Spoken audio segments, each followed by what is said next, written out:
Hi guys, Jackie M here. Now, I was sent out something called the Turnula, which is a Kickstarter kitchen utensil, which you can find out more about on jackiem.com.au/Turnula. And what it is essentially like a wok shovel, okay, but with a special lateral sweep design. And I've shot a video for you guys, 8 minutes long, and instead of you just watching me stir for 8 minutes, right, I'm going to actually throw in the recipes of what I'm cooking and how I'm doing it so that you get some input on that as well. Okay, just let me pull up the video for you. Here we go. Okay, Turnula for Malaysian cooking. And the first recipe is sambal in a wok. Okay, so what I'm doing here is I'm cooking sambal. The other thing I'm doing is I'm actually using the sambal, dry sambal paste that you can get from my website, which is shop.jackiem.com.au. Obviously, you don't have to use my curry paste. This is just, saves me time, right, when I shoot the video. And essentially what it is a combination of onion, chili, and belacan shrimp paste and, some seasoning, but in dry form. And because it's in dry form, what you want to do is actually add water to it. So I've added water and added oil, and I'm just stirring it in my wok using the Turnula. And you see the motion that I'm using with the Turnula. I'm sweeping it from side to side. Okay, I'm not shoveling it from top to bottom the way I usually would with a wok motion. Okay, now the point of this side lateral sweep is that it uses a lot less effort and energy, right? So you're just kind of like using your wrist and turning it. And when you're cooking something like sambal, probably not so much with my sambal because it's already in dry form, so it doesn't take quite as long as if you were using fresh onion, fresh pureed onion, and fresh chili and whatnot, right? Fresh soaked dry chili and all that. But the whole point with Malaysian cooking, right, with sambals is all about stirring until the oil separates. So the Turnula, in this case, is perfect for that. You're sweeping it side by side, side to side, and it actually feels very relaxing and almost therapeutic when you're sweeping it, okay?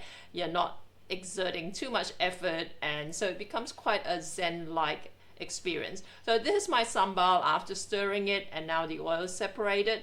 And now you can then use it for other things as well, which I will cover in a separate series. You can use it as a dip with your chilies and, with your meal, like your noodle dish or your rice dish.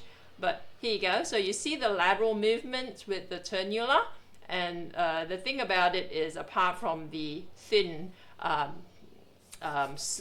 basically design, it's also quite strong. Okay, so you can actually lift it up. Number two, I'm doing something called bubur lambuk or Malay congee. And again, I'm cheating here because I'm using here, I decided not to bore you with it, but I'm actually using some of the curry paste from my mild rendang paste kit, which again you can get at shop.jackiem.com.au. And I've added some water and oil and stir fried it just pretty much like what you saw with the sambal paste. Okay, but what I'm doing now is turning it into a congee. Okay, it's essentially like a Malay style congee, and I'm using leftover rice here, just adding it to the spice paste, and then we're going to add some water, and then we're going to cook it. And with cooking congee, usually it takes a while, right?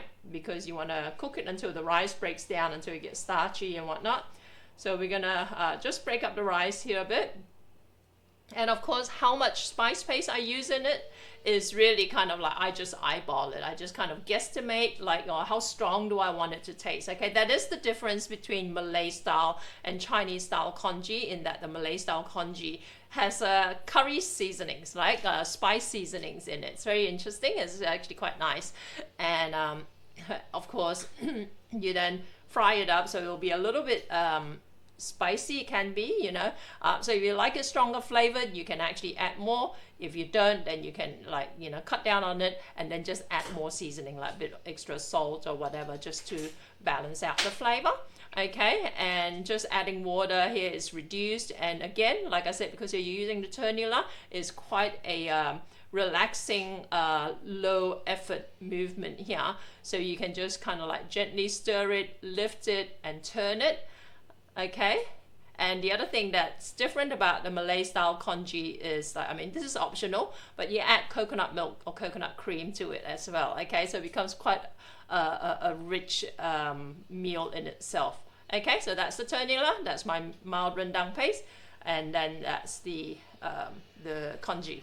Third, cooking vermicelli. I'm using a paella pan here. Okay, so this is again using my mild rendang paste. You know, killing two birds with one stone here. Mild rendang paste that's been soaked in water. You want to kind of like soften it because the vermicelli does not take quite so long to cook. You do want to actually soak the contents of my mild rendang paste. And of course, if you're not using it, you can use whatever else. You can add onion and you can add garlic and stir fry it. And you can add, if you want to make it Chinese style, you can add bean paste to it or whatever. Okay, but the point is, you fry up whatever it is. Add the noodles, add vegetables, and then crack an egg in it, and then stir it up.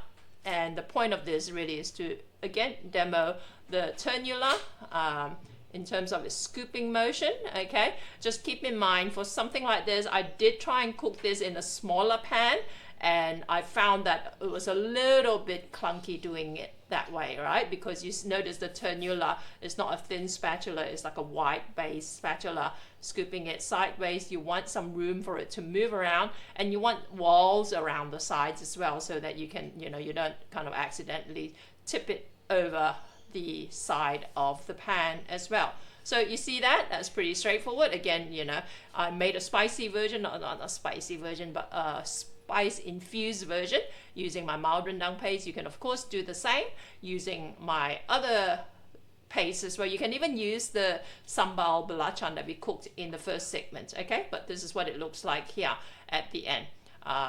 Just, you know, serve it up with some sambal if you like. Finally, frying rempah or spice paste in a paella pan. Obviously, it doesn't have to be a paella pan. This will work just as well using a wok. Again, using my rendang paste. This is my, I used to call it my hot rendang paste, but this is actually, it's not that hot, so I dropped the word hot from it. But that's how I differentiate it from my mild rendang paste. It's a completely different recipe. It produces a dark colored, like rich dark rendang, okay, usually used for red meats, but doesn't necessarily have to be the case. And of course, again, you can use it in a whole bunch of different ways as well. You can even use it in the bubur lambuk, the Malay style congee, or you can also use it in noodles. You can use it, I actually used it the other day in frying chicken. Okay, so what you can do is actually fry this up, or you don't even have to fry it up. You can simmer some chicken in those chicken pieces and then let it sit for like half an hour in the marinade, and then just scrape off the marinade, drench the pieces in some starch like tapioca starch and rice flour, and just flash fry it because the chicken's already been cooked in the marinade. You don't have to worry about whether the chicken pieces are cooked through. You just flash fry for a couple of minutes and voila, that's your fried chicken using the shortcut way of just using my rendang paste. But never mind, this is to demo. If you weren't doing that, if you were frying up the rendang paste, right, for other stuff, this is what happens. This is how it looks using the turnula. Again, I'm using a paella pan. It would probably be more typical to use a wok for this, okay? A heavy base wok would be perfect for this, but the paella pan works just as well. And this is actually quite a large amount. You can't really tell from this video. But again, just keep in mind, this is what I think the turnula is probably best for. It's more like lateral sweeping motion, just using your wrist, okay? You're not, again, like I said, I cook a lot of char kway teow because that's what I sell. I would cook like, you know, 30, 40 kilos, and I would use a lot of like, you know, I would exert a lot of force through my shoulders and through my elbows. So this is how I would cook my char kway teow in, you know, in big woks sort of thing. I wouldn't use the turnula for a char kway teow because, you know, it's a different style of cooking.